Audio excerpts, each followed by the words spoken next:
Now, another way to bring a lot of views to your videos and to mainly show YouTube and Google that your videos are important is to have them set up with a lot of RSS feeds. And we're going to go over that in these next couple of modules. Now, what are RSS feeds? Well, for those of you that don't know, it stands for Real Simple Syndication, and that's what the letters RSS stand for. And basically, as it says here, it's an XML-based format, and it's used for content distribution and syndication.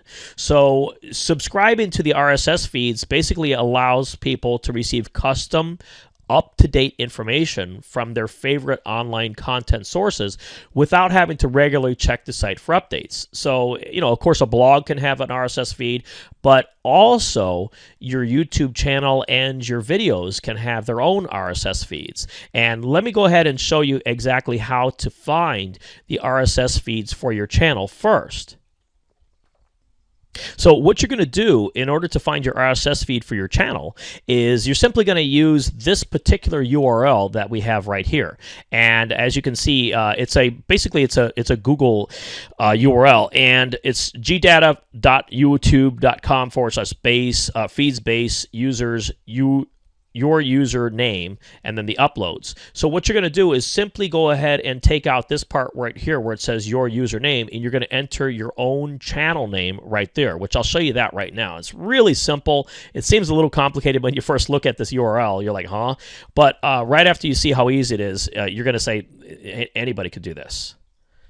So say, for instance, if I wanted to get the RSS feed for, say, the channel TMZ, which, of course, is a very common YouTube channel. A lot of people visit it. If I simply go ahead and I find out what the user is, so the user right here is the user /TMZ. That's their username for their channel. Don't worry about the question mark or any of the other things after that.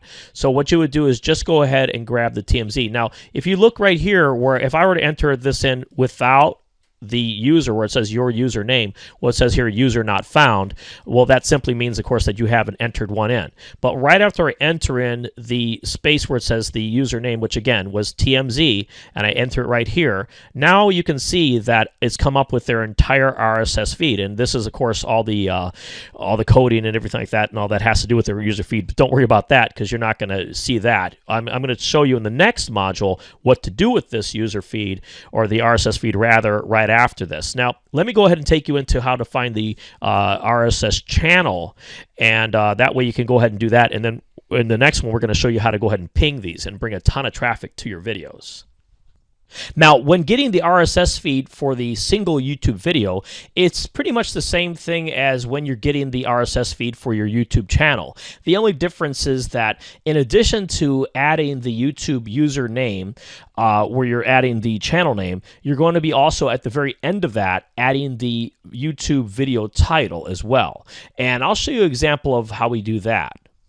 So as you can see, going back to our example of using the TMZ YouTube channel, what you're going to do is go ahead and grab the TMZ title, and you're going to incorporate that right here where it says TMZ, and that's right after the word users. Then what you're going to do is grab the particular title that you want to get the RSS feed for that particular video. So this one, for instance, we're using something about Tiger Woods X, the house that Infidelity built. So I'm going to just go ahead and grab that link. I'm going to copy and paste that, and I'm going to go ahead and put that at the very end.